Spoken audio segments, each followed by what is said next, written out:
Okay, now we'll discuss the concept of sympathomimetic and sympathomimetic में जो पहला question कई बार आता है वो पूछता है आपसे स्टोरेज के बारे में, synthesis, storage, release, Uptake and the metabolism के स्टेप की आपका जो सिंपैथोमाइमेटिक्स होते हैं बेसिकली नॉरएपिनेफ्रिन, एड्रेनालिन, ये किस तरीके से सिंथेसाइज होते हैं, कहाँ स्टोर्ड होते हैं, इनका मेटाबॉलिज्म क्या है। तो ये कई बार आपके मेन क्वेश्चन के साथ ये अटैच होता है। तो आपको आज के सेशन में हम डिस्कस करेंगे पूरा थ्रू आउट द कि किस तरह सिंपैथेटिक न्यूरॉन्स के अंदर नॉरएपिनेफ्रिन की सिंथेसिस होती है। तो now synthesis, storage, release, uptake and metabolism. This red color is a sympathetic neuron. This is presynaptic sympathetic neuron. Here is the synaptic cleft and this is the effector cell where there is a sympathetic receptor like alpha and beta, and through the sympathetic neuron there will be release of norepinephrine, and once it is bind to their respective receptor either on alpha or beta, it produce the pharmacological response. So first step is how does it synthesize, how does it norepinephrine synthesized. So the norepinephrine केवल एक neurotransmitter नहीं है, हम sympathetic nervous system के अंदर adrenaline को भी consider करते हैं चूंकि वो एक न्यूरोट्रांसमीटर नहीं है, बिकॉज वो सिंपैथेटिक नर्व टर्मिनल से रिलीज नहीं होता, इसलिए हम उसको न्यूरोट्रांसमीटर नहीं बोलते। लेकिन सिंपैथेटिक नर्वस सिस्टम में हम एड्रेनालिन को भी कंसीडर करते हैं। उसकी वजह ये होती है कि नॉरएपिनेफ्रिन जब ब्लड प्लाज्मा में जाता है through the methyl transferase enzyme, ये एड्रेनालिन में कई बार या इपिनेफ्रिन में कन्वर्ट हो जाता है। तो एड्रेनालिन बेसिकली आपका जो ये सिंपैथेटिक सिस्टम है उसमें mainly adrenaline and nor adrenaline या इपिनेफ्रिन या नॉर इपिनेफ्रिन, दो सारी बातें एक हैं। तो अब हम बात करते हैं बेसिकली कि जैसे एड्रेनालिन की बात करें तो एड्रेनालिन एड्रिनल मेडुला, किडनी के ऊपर जो एड्रिनल ग्लैंड होती है उसका जो एड्रिनल मेडुला पार्ट होता है उससे रिलीज होता है एड्रेनालिन, जबकि नॉरएपिनेफ्रिन किससे रिलीज होता है, ये सिंपैथेटिक नर्व टर्मिनल से रिलीज होता है। तो बेसिकली हम इसकी सिंथेसिस पढ़ेंगे चूंकि इसका मिथाइल ट्रांसफरेज एंजाइम इसमें क्या कर देता है, इसको इपिनेफ्रिन में कन्वर्ट कर देता है। तो बेसिक जो सिंथेसिस पढ़नी है हमको नॉरएपिनेफ्रिन की। Let's initially in the liver there will be phenylalanine amino acid. In the liver there will be phenylalanine amino acid, and with the help of hydroxylase enzyme it converts into the tyrosine amino acid, and tyrosine amino acid come across the axonal membrane of sympathetic neuron, and as it come inside this tyrosine amino acid, in the presence of tyrosine hydroxylase converted into dopa, and this dopa is further converted into dopamine with the help of enzyme dopa decarboxylase, and this dopa decarboxylase once form dopamine from dopa. This dopamine is uptaken by a vesicular transporter, vesicular monoamine transporter, and the pathway is here that I will represent from the red color, this pathway, this pathway. This is vesicular monoamine transporter, again same, this is vesicular monoamine transporter. Once the dopamine is synthesized from the dopa under the influence of dopa decarboxylase, the dopamine is uptaken inside of the vesicle with the help of vesicular monoamine transporter, here it is located. And this vesicular monoamine transporter once uptakes the dopamine. Inside of the vesicle there is another enzyme, that beta hydroxylase. Now this beta hydroxylase enzyme converts dopamine into norepinephrine, and norepinephrine due to coupled neurotransmitter or a signaling mechanism, it is released through the exocytosis mechanism, and once it is released it is bind with their respective receptor and produce the pharmacological response. So this is the pathway of how does the norepinephrine is synthesized, and this norepinephrine goes into the blood plasma. There it converts into the adrenaline with the help of methyl transferase.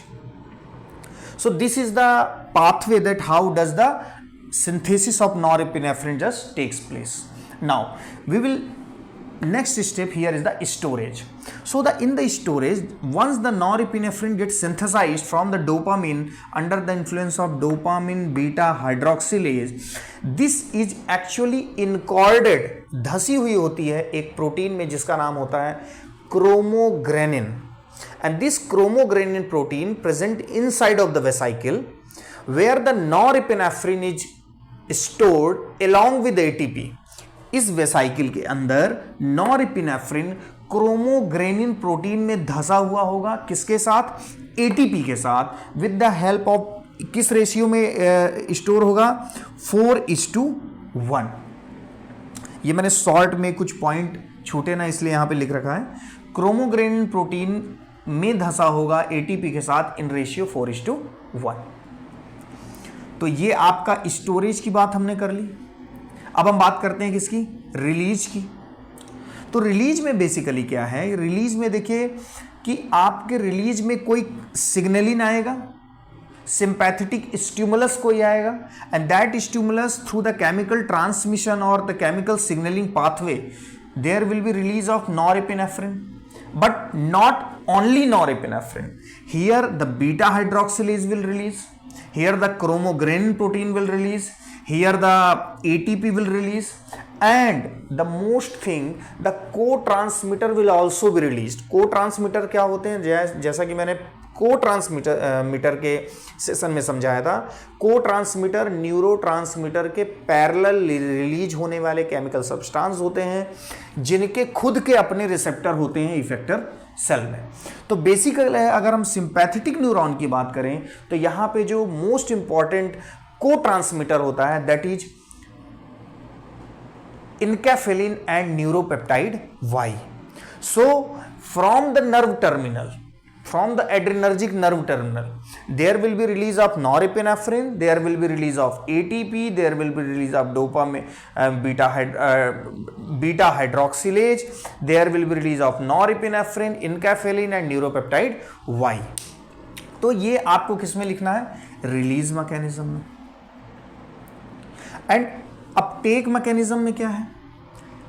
देखिए uptake में क्या है कि once it is get synthesised either is bind with their receptor and produce response, और sometime it is once the few part of norepinephrine that come in outside of the sympathetic nerve terminal, it is exposed to an enzyme and it flows in the blood plasma and exposed to an enzyme. ये जब blood flow में होगा norepinephrine synaptic cleft से diffuse होके blood plasma में जाएगा तो इसको कई बार लीवर और अदर टिश्यूज में, कहाँ? लीवर और अदर टिश्यूज में catechol O methyl transferase enzyme मिलेगा. ये दिखा रखा है.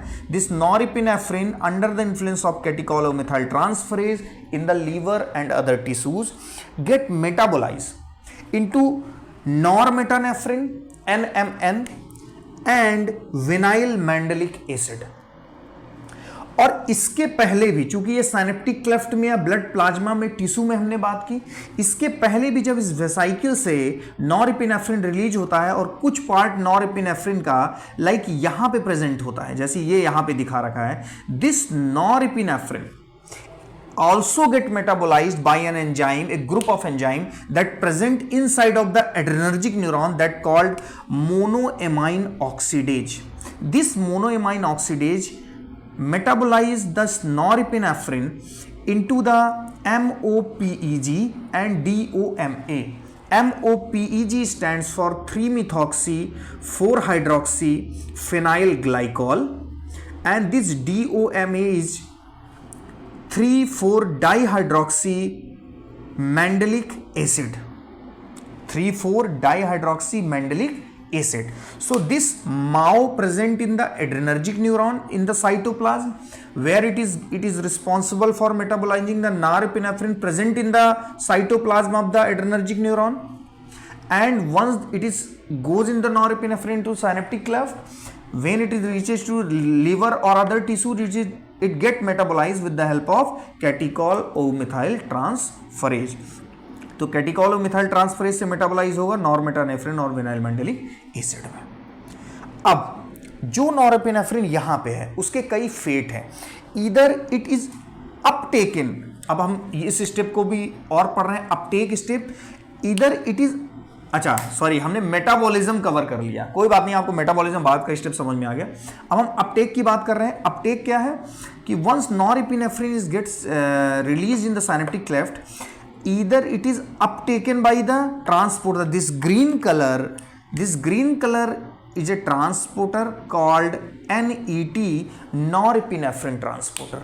This norepinephrine transporter is coupled with sodium ion. This norepinephrine transporter along with the help of sodium ion thus reuptake the norepinephrine from the synaptic cleft inside of the adrenergic nerve, where again it is uptaken inside of the vesicle with the help of vesicular monoamine transporter 2.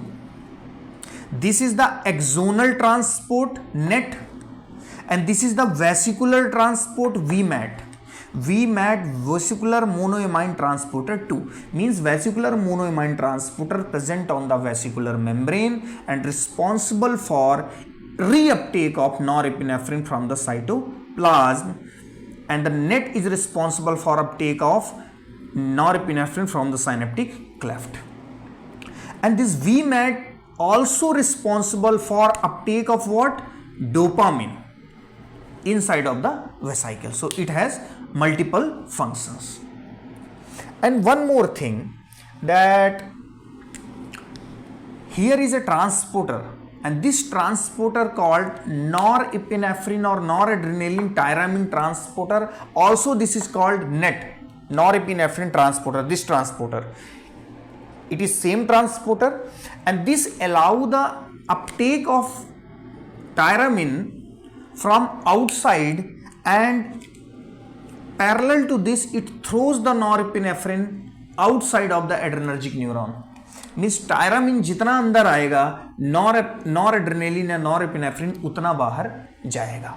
तो basically इस transporter का क्या use है, like आपका indirect acting सिंपैथोमाइमेटिक्स होती हैं जो कि डायरेक्ट ये रिसेप्टर पे ना एक्ट करके, जैसे अब टायरामिन इनडायरेक्टली एक्टिंग सिंपैथोमाइमेटिक है, जितना ज़्यादा टायरामिन होगा वो इस ट्रांसपोर्टर उतना तेज वर्क करेगा और टायरामिन को अंदर लाएगा प्लस नॉरएपिनेफ्रिन को बाहर ले जाएगा, बाहर means in the synaptic cleft, और उतना ज़्यादा नॉरएपिनेफ्रिन का यहाँ पे क्या होगा, एक्शन होगा। तो ये डायरेक्ट रिसेप्टर मीडिएटेड नहीं, क्योंकि इनडायरेक्ट इसकी अवेलेबिलिटी को साइनेप्टिक क्लेफ्ट में बढ़ा के रिसेप्टर के थ्रू एक्शन है, तो इसको हम इनडायरेक्ट एक्टिंग सिंपैथोमाइमेटिक कहेंगे टायरामिन को।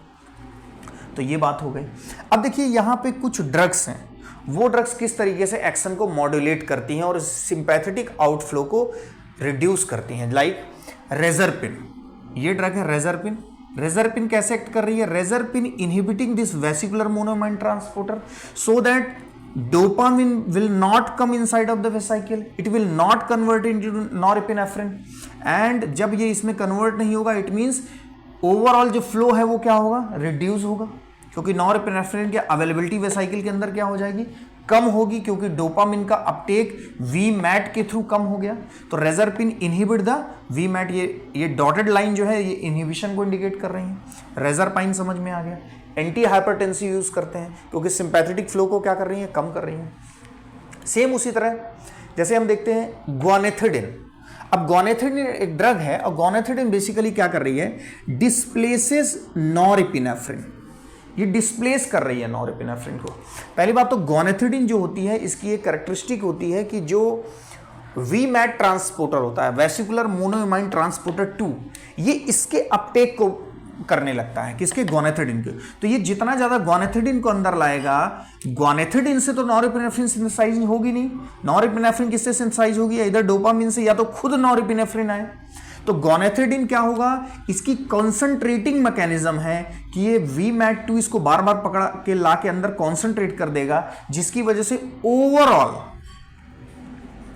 जो नॉरएपिनेफ्रिन है उसका जो फर्दर रिलीज है वो क्या हो जाएगा, कम हो जाएगा, क्योंकि गोनेथिडिन से तो नॉरएपिनेफ्रिन फर्दर नहीं बनेगा। तो ये इस तरीके से इनहिबिट करता है किसको, नॉरएपिनेफ्रिन की सिंथेसिस को, राइट। तो ओवरऑल ये भी एंटी हाइपरटेंसिव वर्क कर रहा है, नंबर 1। तो गोनेथिडिन भी आपका क्लियर हो गया है, गोनेथिडिन एंड रेजरपिन। अब हम देखते हैं नेक्स्ट ड्रग हमारी रेजरपिन, ये इसको इनहिबिट कर रही वीमैट को, ये भी आपका क्लियर है। कोकेन, लाइक कोकेन कैसे एक्ट कर रहा है, कोकेन एक्ट कर रहा है आपका नेट को इनहिबिट करके। अब नेट इनहिबिट होगा तो रीअपटेक ऑफ नॉरएपिनेफ्रिन इनहिबिट होगा, और जब रीअपटेक इनहिबिट होगा तो इट मींस साइनेप्टिक क्लेफ्ट में उसकी अवेलेबिलिटी क्या होगी, बढ़ेगी, और जितनी ज़्यादा साइनेप्टिक क्लेफ्ट में अवेलेबिलिटी बढ़ेगी उतना ज़्यादा इसका एक्शन आएगा इस रिसेप्टर के थ्रू। तो मतलब ओवरऑल सिंपैथेटिक एक्टिविटी को कोकेन क्या कर रहा है, इंक्रीज कर रहा है, राइट। तो इसीलिए स्टिमुलेंट भी होता है। तो एक तो ये वाला पार्ट हो गया, ड्रग्स किस तरह मॉड्यूलेट कर रही हैं। एक ये पार्ट कि जब नॉरएपिनेफ्रिन यहाँ आया था तो ये तो या तो मेटाबोलाइज हो गया, इस स्टेप में हम मेटाबॉलिज्म, कॉम्ट और माओ की मैकेनिज्म हमने लिख दी। अब ये अल्फा 2 का क्या रोल है, basically alpha 2 is a auto receptor. Alpha 2 से जब नॉरएपिनेफ्रिन अल्फा 2 से बाइंड होगा, because it is auto receptor, it acts like a brake in the ongoing mechanism, और you can say the ongoing flow. हमेशा जब कभी ऑटो रिसेप्टर एक्टिवेट होगा, ऑटो रिसेप्टर का एगोनिस्ट, जैसे any is agonist for the alpha 2, तो जब auto receptor activate होगा तो वो जस्ट लाइक अ ब्रेक की तरह काम करेगा, और जब ब्रेक की तरह काम करेगा तो ओवरऑल सिंपैथेटिक फ्लो को वो सप्रेस करेगा। जैसे यहाँ पे डॉटेड लाइन से दिखा रखा है कि ओवरऑल एक्सोसाइटोसिस, या कह सकते हैं कि रिलीज को नॉरएपिनेफ्रिन के, जब नॉरएपिनेफ्रिन इस अल्फा 2 से बाइंड होगा, चूंकि ये ऑटो रिसेप्टर है इसलिए वो ऑनगोइंग मैकेनिज्म है, जस्ट लाइक अ ब्रेक काम करेगा और इसको क्या करेगा, इनहिबिट करेगा। इसीलिए क्लोनिडिन जो अल्फा 2 एगोनिस्ट होती है, हम as a anti hypertensive use करते हैं। एक एग्जाम्पल है। तो बेसिकली क्या इसमें हमारा कोई पार्ट छूट रहा है, हाँ एक चीज छूट रही है। जैसे हमने किसकी बात कर ली, नॉरएपिनेफ्रिन ट्रांसपोर्टर जो कि सोडियम से कपल्ड होता है, ये वीमैट2 जो कि हाइड्रोजन से कपल्ड होता है, और चूंकि ये हो गया एक्सोनल ट्रांसपोर्टर, ये हो गया वेसिकुलर ट्रांसपोर्टर। एक होता है एक्स्ट्रा न्यूरोनल ट्रांसपोर्टर जिसको कैपिटल में ENT बोलते हैं, या होता है ऑर्गेनिक कैटायन ट्रांसपोर्टर, OCT बोलते हैं। तो ये बेसिकली ये वो ट्रांसपोर्टर हैं जो सिंपैथेटिक नर्वस सिस्टम में एक्टिव होते हैं, और ये transporter apart from sympathetic nerve present होते हैं अदर जगह, अदर प्लेस पे, और ये नॉरएपिनेफ्रिन का रीअपटेक कम करते हैं, बल्कि इपिनेफ्रिन या एड्रेनालिन का अपटेक ज्यादा करते हैं। तो अगर ये क्वेश्चन आता है कि एड्रेनालिन का अपटेक कौन सा ट्रांसपोर्टर ज्यादा करता है, the answer will be extra neuronal transporter ENT, और you can say the organic cation transporter जो कि मेनली किसका करता है, एड्रेनालिन का अपटेक करता है। तो आई होप कि सिंथेसिस का आपका सारा पार्ट हो गया, स्टोरेज आपका हो गया, रिलीज की मैकेनिज्म हमने समझ ली कैसे रिलीज हो रहा है, अपटेक कैसे कैसे प्रोसेस से हो रहा है वेसिकुलर, और मेटाबॉलिज्म ने हमने पढ़ लिया था। अब ये दो चीजें और रह रही हैं, देखिए अल्फा मिथाइल पी टायरोसिन और अल्फा मिथाइल डोपा। अब देखिए ये बेसिकली ये डॉटेड लाइन है, इट मीन्स इस स्टेप को ये इनहिबिट कर रही है, और इनहिबिट करने का पर्पज इतना है, देखिए जैसे अगर बोलूँ कि मैं, इसका सेंस आप इस तरीके से लीजिए, अल्फा मिथाइल पी टायरोसिन इसका नाम है। तो अल्फा मिथाइल पी टायरोसिन जो ड्रग है वो इस स्टेप को इनहिबिट कर रही है। वो कर कैसे रही है, इसका स्ट्रक्चर हूबहू टायरोसिन अमाइनो एसिड की तरह है। अब टायरोसिन अमाइनो एसिड जो है, ये tyrosine amino acid basically alpha methyl P tyrosine की तरह है। तो अब ये जो एंजाइम है टायरोसिन हाइड्रोक्सिलेज, ये कंफ्यूज हो जाएगा, वो किस पे एक्ट नहीं कर पाएगा, टायरोसिन पे, वो किस पे एक्ट करेगा, अल्फा मिथाइल पी टायरोसिन पे। तो अब क्या नहीं बनेगा इससे, डोपा, क्योंकि इससे डोपा नहीं बन रहा है, इस चीज से डोपा नहीं बन रहा है, डोपा इससे बन रहा है, और ये एंजाइम कंफ्यूज हो गया क्योंकि इन दोनों का स्ट्रक्चर सेम है, तो ये अब डोपा नहीं बनेगा, ओवरऑल सिंपैथेटिक फ्लो कम होगा, इसलिए हमने लिखा है इनहिबिशन का साइन। सेम उसी की तरह पे ये डोपा डोपामिन में कन्वर्ट नहीं होगा क्योंकि यहाँ पे डोपा डिकार्बोक्सिलेज एंजाइम है। अब अल्फा मिथाइल डोपा आ गया तो अल्फा ये एंजाइम कंफ्यूज होकर किस पे एक्ट करेगा, इस पे, और क्या नहीं बनेगा, डोपामिन। तो ये overall alpha methyl dopa, alpha methyl P tyrosine आपका जीपैट में कई बार पूछ सकता है। तो ये overall synthesis, storage, release, Uptake और मेटाबॉलिज्म का स्टेप है जो कि सिंपैथेटिक सिस्टम में कई बार पूछा जाता है।